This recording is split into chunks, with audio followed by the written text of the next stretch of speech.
السلام عليكم ورحمة الله وبركاته. أهلا بكم في مادة تاريخ التربية. تكلمنا في الفيديو اللي فات عن مدخل إلى علم تاريخ التربية. هضع لكم بعض الأسئلة على الجزئية دي. يلا بينا نشوف أول سؤال.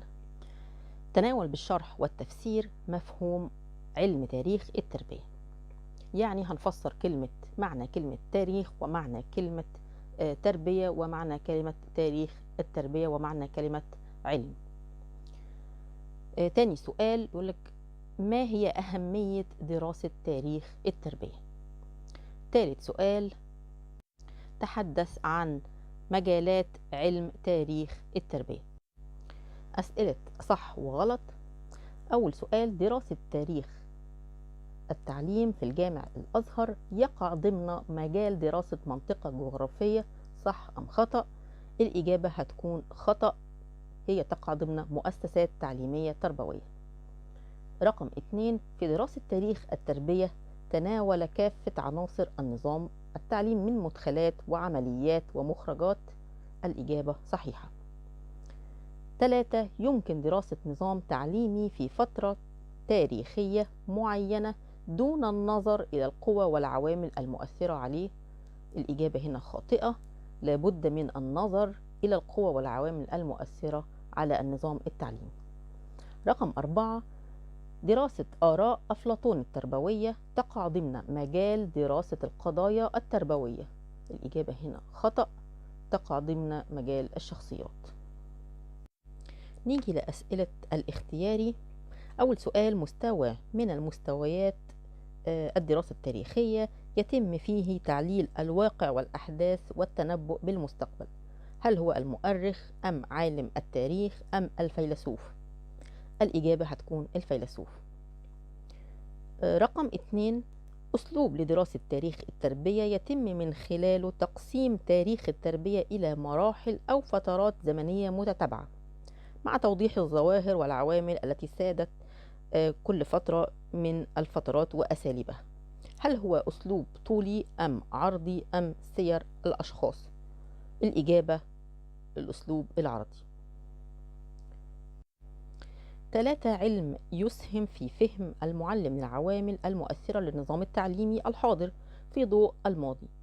هل هو علم التاريخ أم علم تاريخ التربية أم علم السياسة؟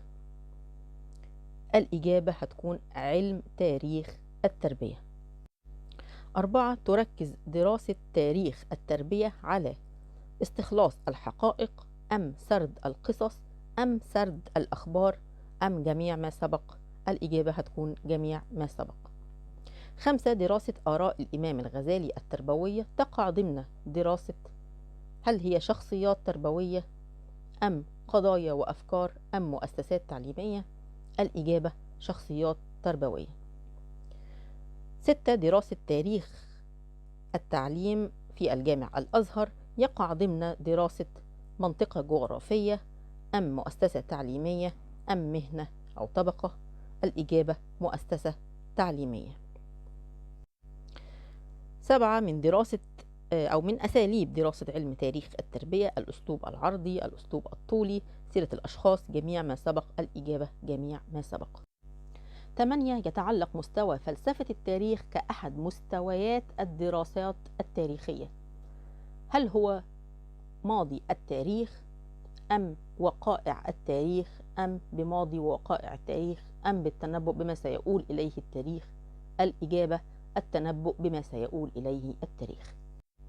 9: من مجالات تاريخ التربية، وهذا المجال يتم من خلاله مسح للأحداث التي مر بها التعليم في إقليم ودولة أو قارة أو دولة. يعني الاختيارات بقى مؤسسات تعليمية أم مشكلات تعليمية أم منطقة جغرافية أم مهنة أو طبقة؟ هنا الإجابة هتكون منطقة جغرافية.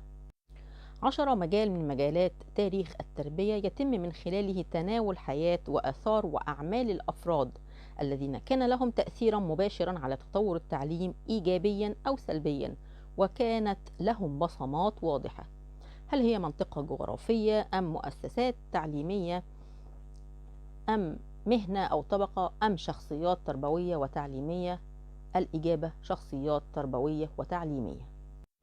11 يركز تاريخ دراسة التربية على استخلاص الحقائق أم سرد القصص أم سرد الأخبار أم جميع ما سبق، والسؤال ده قلنا قبل كده هو جميع ما سبق.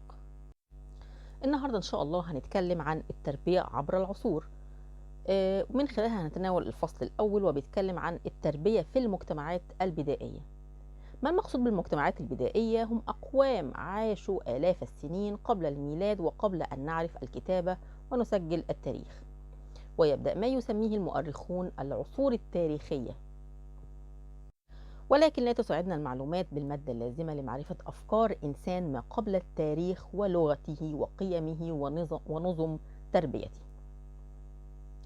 هذا على أفكار ولغة إنسان ما قبل التاريخ، تمام. أما عن التربية فإن لها جذور عميقة في الماضي إلى الحد الذي لا تدركه السجلات التاريخية الحالية، ذلك لأن قصة الإنسان على الأرض هي قصة صراع دائم ضد العالم الطبيعي وضد أخيه الإنسان، ولم يخلو واحدا من هذه الصراعات.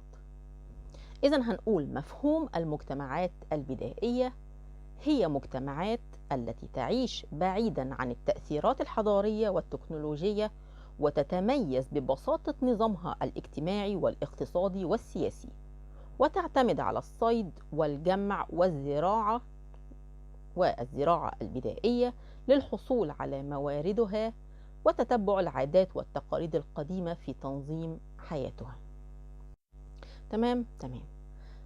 ندخل بقى على العوامل المؤثرة على التربية في المجتمعات البدائية. هناك عدة عوامل مؤثرة في التربية في المجتمعات البدائية أو على التربية في المجتمعات البدائية: عامل اقتصادي، وعامل ديني، وعامل اجتماعي، وعامل سياسي. 4 عوامل. هنتكلم عن العامل الاقتصادي، وهو كان أكثرها فعالية في تحديد الفكر البشري، فإن احتياجاتنا الأولية كانت مهمة، زي البحث عن الغذاء وتلبية الاحتياجات الأساسية من مأكل ومشرب وهكذا يعني، وملبس. 2 العامل الديني: جهل الإنسان أسباب الغالبية العظمى للظواهر الطبيعية، وكان على الإنسان البدائي أن يكيف حياته وفق معتقداته، يعني كان هناك خوف من كل قوى الطبيعة، وكانوا يتخذونها معبودات زي الطقوس اللي كانوا بيعملوها، وكمان السحر. 3 العامل الاجتماعي: كان الإنسان البدائي يعيش في انعزال، فانعزل كفرد وكأسرة، كما ظهرت المحاولات الاجتماعية لبذل الجهد في البحث عن الطعام والحماية من الأعداء، واتسمت الحياة بالجدية، وكذلك اتسمت بأنها كانت حياة تنقل وترحال، وكان هناك عدم وجود طبقات، وكان دور المرأة برز في المجتمعات البدائية. 4 عامل هي العامل السياسي أو العوامل السياسية. ظهرت أشكال مختلفة للحكومات منذ آلاف السنين، وبظهورها ظهرت القوى السياسية، فانتقل الإنسان من مرحلة البداوة إلى مرحلة الزراعة والاستقرار، وهنا بدأت حكومة القبيلة تأخذ شكلا فيه تحديد، وصار شيخ القبيلة حاكما، وأصبح الحكم وراثة. ندخل بقى على خصائص المجتمعات البدائية. أول حاجة فيها المجتمع البدائي متجانس، يبقى أول حاجة التجانس، كان بيشترك أغلب أفراده في نفس المعرفة والاهتمامات، ويؤلفون ذات الأفكار والاتجاهات والأنشطة على مستوى المجتمع كله. 2 كان بيتسم المجتمعات البدائية بالبساطة، وأيضا التماسك والترابط، وأيضا العفوية، وأيضا كانوا ذات طابع التفكير العاطفي، كان أفرادها الطبع بتاعهم كان تفكيرهم عاطفي، بيسيطر عليهم أفكار مجتمعهم. وأيضا وحدة تكوين المجتمع البدائي هي الأسرة الممتدة أو جماعة الأقارب، وتتألف بقى من أجيال عديدة يربطها خط الذكر أو خط الأنثى، والروابط بينهما بتكون قوية.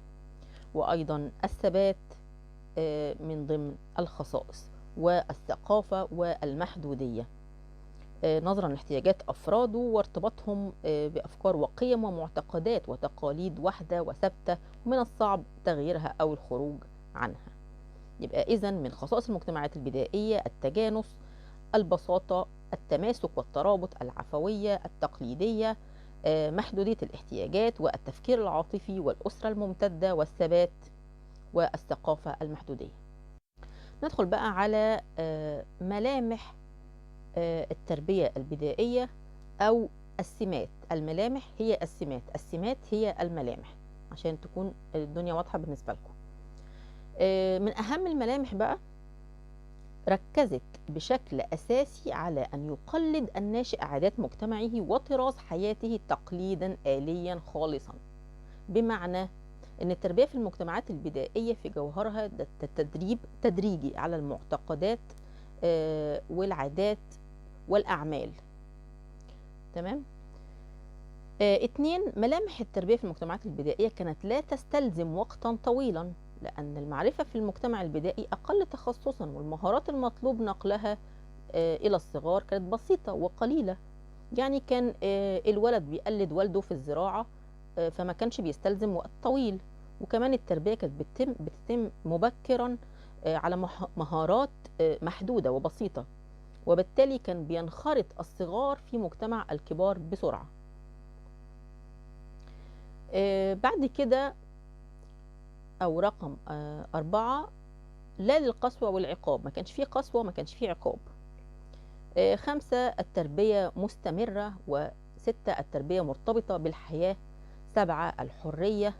8. لا مدرسة ولا مدرسين، فالمجتمع هو المعلم، لأنه لا يوجد فيه من يتخصص في التدريس، فالذي يمارس التربية ويتولاها في المجتمعات البدائية هو المجتمع بأسره. تمام كده. ايه الملامح اللي هي السمات انتهت. نيجي بقى على أهداف التربية البدائية. أهداف التربية البدائية هم 3. 1. محاولة دمج الصغار في مجتمع الكبار. 2. السعي لربط الأجيال بعضها ببعض. 3. الحصول على ضروريات الحياة. ناخد أول واحد بقى، محاولة دمج الصغار في مجتمع الكبار، عبارة عن الدور والتعاون ونقل الخبرات والتقليد والممارسة والأداء، حيث ينقل الآباء خبرتهم ليعاونوهم ويقوموا بأدوارهم، ثم نقلها بعد ذلك للأجيال القادمة. 2. السعي لربط الأجيال بعضها ببعض، ده كان عن طريق القبيلة والتقاليد والطقوس، حيث أن للقبيلة معتقدات وتقاليد وطقوس خاصة بها، ومن يخرج عنها يعتبر خارجا عن قبيلته أو عن القبيلة، نظرا لتميزها بالترابط والتماسك الشديد. 3. الحصول على ضروريات الحياة من مسكن وغذاء وحماية وأساليب تربية مبكرة. بعد كده هنتكلم عن أساليب التربية في المجتمعات البدائية. هناك أساليب عديدة، منها 1. مصاحبة الصغار للكبار، وذلك عند أدائهم لأعمالهم وممارستهم لمسؤولياتهم المختلفة، وحرص الكبار على ذلك، وإظهارهم لكيفية أدائهم وممارستهم لأعمالهم ومسؤولياتهم أمام الصغار. 2. الاعتماد على الملاحظة والتقليد، حيث يتم الأداء الفعلي للعمل في البيئة الطبيعية له تحت سمع وبصر الطفل الذي يلاحظ الموقف عن كسب واهتمام بدقة ويسعى إلى تقليده. 3. إثارة اهتمام الطفل في موقف اكتساب الخبرة، حيث أن الموقف يتميز بطبيعته وممثل في مشكلة ما تواجه الكبير الذي يصحب الصغير، ويلحظ الصغير تصرف الكبير في حل هذه المشكلة، سواء كانت المشكلة مرتبطة مثلا بصيد حيوان أو الدفاع عن النفس. 4. استخدام أدوات بسيطة من البيئة إلى جانب الحواس، وعلى ذلك فإن مدرستهم هي الحياة، واستطاعوا استغلالها وتنميتها إلى الحد الذي تغلبوا فيه على قسوة الطبيعة والتكيف معها، سواء كانت بقى ممثلة في البيئة أم في أجسادهم وما حوته من إمكانات متعددة استطاعوا استغلالها وتنميتها. نيجي بقى لمناهج التربية في المجتمع البدائي. كانت هناك 3 مناهج. 1. المهارات الحياتية مثل الصيد والزراعة ورعي الماشية والحرف اليدوية، 2 المعرفة الأساسية مثل معرفة البيئة والمحيطة بهم ومعرفة النجوم. 3 القيم والأخلاق مثل احترام الكبار والتعاون والالتزام بالعدل. عندنا بقى المعلمون والطلاب في المجتمع البدائي. كان المعلمون في المجتمعات البدائية هم الكبار في المجتمع، سواء كانوا الآباء أو الأمهات أو الجدود أو كبار القبيلة. أما الطلاب في المجتمعات البدائية فكانوا الأطفال، الابن أو الابنة أو الحفيد، حيث كانوا يتعلمون من خلال التقليد والمحاكاة والممارسة والتجريب والتوجيه والنصيحة من الكبار. وبكده نكون انتهينا من هذا الفصل. شكرا لكم، شكرا لمتابعتكم.